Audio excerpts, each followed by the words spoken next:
শেখ মুজিবের মৃত্যুর ৫০ বছর শোক জানিয়ে যা বললেন তারকারা। ১৯৭৫ সালের ১৫ই আগস্ট ইতিহাসের নির্মমতম ঘটনায় সপরিবারে প্রাণ হারান বাংলাদেশের স্বাধীনতা সংগ্রামের নেতা ও তৎকালীন রাষ্ট্রপতি বঙ্গবন্ধু শেখ মুজিবুর রহমান। তার ৫০তম মৃত্যুবার্ষিকীতে শোবিজ অঙ্গনের তারকারা সামাজিক যোগাযোগ মাধ্যমে শোক প্রকাশ করে বার্তা দিয়েছেন। শুক্রবার দুপুরে ঢাকায় সিনেমার শীর্ষ তারকা শাকিব খান নিজের ফেসবুক পেজে বঙ্গবন্ধুর ছবি পোস্ট করে লিখেছেন, শোকবাহ দিনে বিনম্র শ্রদ্ধা। অভিনেত্রী নাফিজা তুষি ধানমন্ডি ৩২ নম্বরের ঐতিহাসিক সিঁড়িঘরের ছবি শেয়ার করে লিখেছেন, বিনম্র শ্রদ্ধা, আজমেরি হোক বাঁধন। গত বছরের একটি শ্রদ্ধা জ্ঞাপন পোস্ট পুনরায় শেয়ার করে তাতে লিখেছেন, বিনম্র শ্রদ্ধা।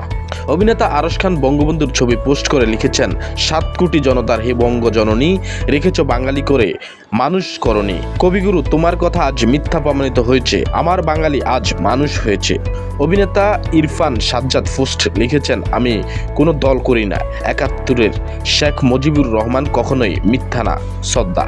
শেখ মুজিবুর রহমানের ছবি পোস্ট করে জাহের আলবি লিখেছেন, কেউ মানুক আর না মানুক, আজ শোক দিবস, বিনম্র শ্রদ্ধা ও ভালোবাসা।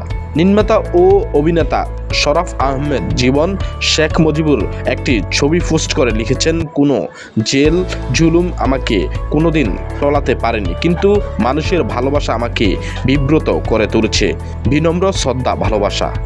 মডেল ফিয়া জান্নাত শেখ মুজিবের একটি ছবি প্রকাশ করে লিখেছেন, আমরা কখনো ইতিহাস ভুলতে পারবো না, আমরা কখনো আমাদের শিকড় ভুলতে পারবো না। সঙ্গীত শিল্পী কুনাল লিখেছেন, বিনম্র শ্রদ্ধা, স্বাধীনতার স্থপতি বঙ্গবন্ধু শেখ মুজিবুর রহমান, আপনার আত্মার মাগফিরাত কামনা করছি।